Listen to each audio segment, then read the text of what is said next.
I didn't want to, but I eventually decided to open one eye and then the other, and then looked around in the dusty tomb. I sat up slowly, trying to shake the cobwebs from my mind, then stretched languidly with a big groan.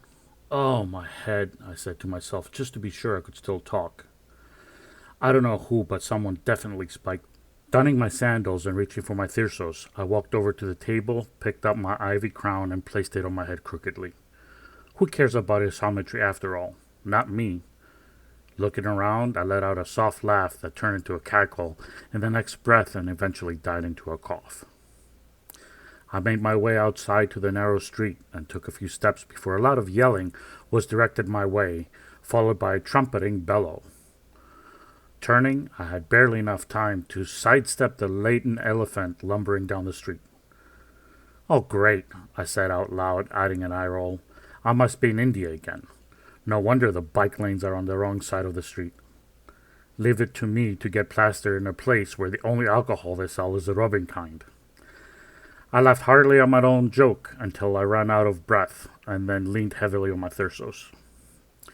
Slowly, every step took me closer to the edge of the village, and a few more steps after that led me to the woods. Once safe in the darkness of the forest, I swayed for a few seconds and thudded my thyrsos against the ground 3 times. I waited with my eyes. A few minutes passed when suddenly everything around me went quiet. There was no more chirping and no more rustling about. Another silent moment passed before the reason for the hush announced itself with a low but powerful growl. Opening one eye and then the other, I smiled broadly and did a little jig at the massive male panther standing in front of me. He gave me a bored look, licking his maw. Looking the huge, beautiful cat in the eyes, I made a circular motion with my index finger pointing down. The large beast gave me a look, and I swore he rolled his eyes at me. A few seconds passed before the panther gave up with a snort and turned his back. You better turn around.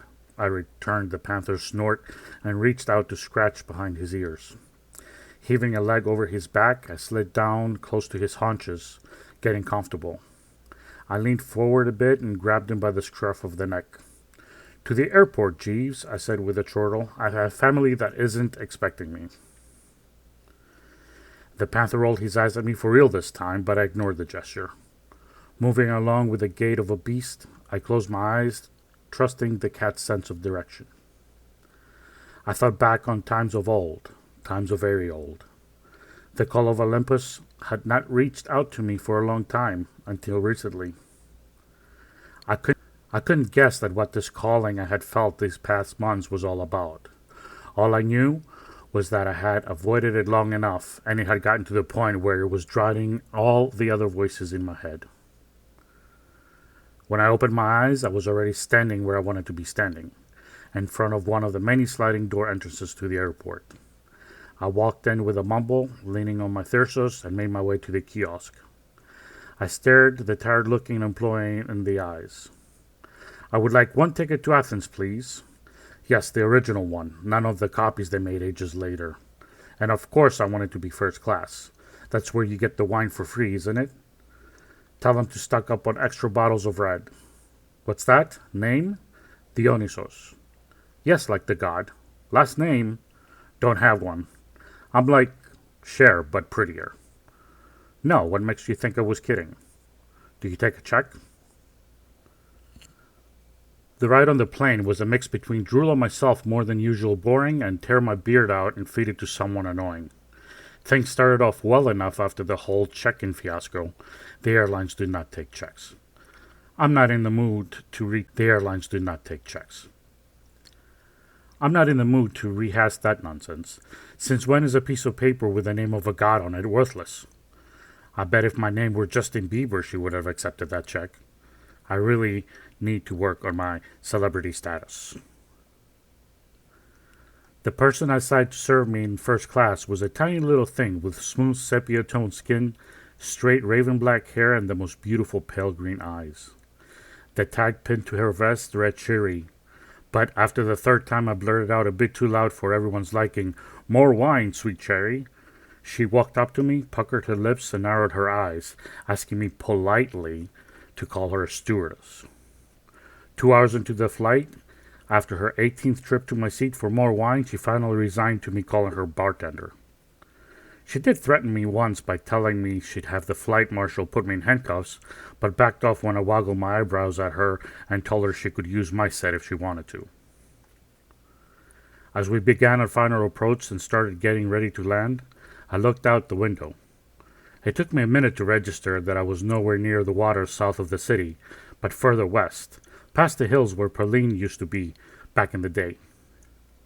I laughed at myself, and Sherry, the bartender, gave me a stern look from her temporary seat all buckled up. I gave her the stink eye in reply and looked back out the window. A new airport in the middle of nowhere would make it a lot easier for me to find transportation a la Dionysus. As soon as we landed, I walked through the gates and out the doors, and suddenly the trip I dreaded so much is filling me with excitement, and I can't figure out why. Leaning on my thyrsos, I turned right, walked past the overpass leading to the parking lot. I kept going until my feet touched earth. I'm not going to lie. As soon as I smelled the open air, saw the pine trees sway, and heard the cicadas chirping in the sun, my heart quickened. My lips tried to repeat out loud what my heart told my brain to say. It has been too long, was all I could get out before a tear escaped my right eye and trickled down to water my beard. Before I knew it, I was on my knees, bawling, like the time sweet Icarius was taken from us sooner than expected. Steadying myself on my thyrsos, I jabbed at the earth with my left thumb where my tears fell and murmured softly. Finally making it back to my feet, I looked around and realized that no one had noticed me. Walking under the bright sun, I headed for the closest patch of trees. When in the shadows, I turned back to the path I took and cackled in delight at the small vine that popped on the ground right where my tears had fallen. Those grapes will be sour to eat, but they will make a hell of a retsina if anyone bothers to cultivate them. Hidden in the small forest, I closed my eyes, trying to concentrate as much as my brain would allow. I pounded my thyrsos into the ground 3 times and waited, unmoving.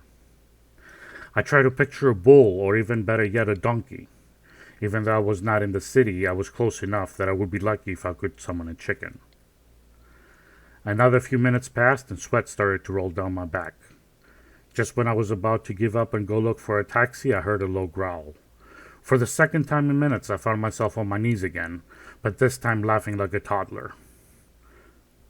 "What in all the Maphrodaphne grapes of Patra are you doing here?" I asked the very same panther that answered my summons thousands of miles away. I headbutted him while tickling him under his jaw. His bright emerald eyes looked back at me and blinked once. Then he moved to lick the hand that was still holding on to my thyrsos. I patted him on the head and smiled. "Don't think that showing up here will excuse you for giving me attitude, Muromu." I admonished the cat, which of course scared him so much that he yawned and gave me a bored look. I laughed one more time and snapped my fingers. "That's it. That will be your name from now on. Murgo you shall be. Oh, hey now." I snatched back my hand before the ungrateful panther bit it off after a loud growl. I waited a few seconds for Murgo to get over himself before I looked him in the eyes and made the same circular motion with my index finger pointing down. The cat openly rolled his eyes at me again, but turned around to let me sit. A minute later, I was perched, and I concentrated on Daddy Dearest. Murgo started a slow, steady walk while I closed my eyes and trusted my bond with the panther to get me to where I wanted to go once again. When I opened my eyes, I stood where I was supposed to be standing, but not where I was expecting to be standing, since I thought I'd be standing a lot higher up from where I was standing right then. And that made my head hurt as if I was suffering from brain freeze. I could sense the power of the immortals, but not from where I expected. Wait a second, I'm not on the mountaintop. I stood on a small hill under the shadow of the mountain I knew so well. Sprawled in front of me, I saw what looked like a brand new mini-city with patches of homes and stores and streets and cars. And between them, a huge tower that stretched up and up and up. I whistled and then heaved a big sigh as my neck craned up to the shining tower, designed with as much pomp and circumstance as the family could muster. I rolled my eyes and started mumbling to myself as I made my way toward the big tower. Some things never change. Now I know where the party is. Leave it up to Daddy-O to make the new place look like a big,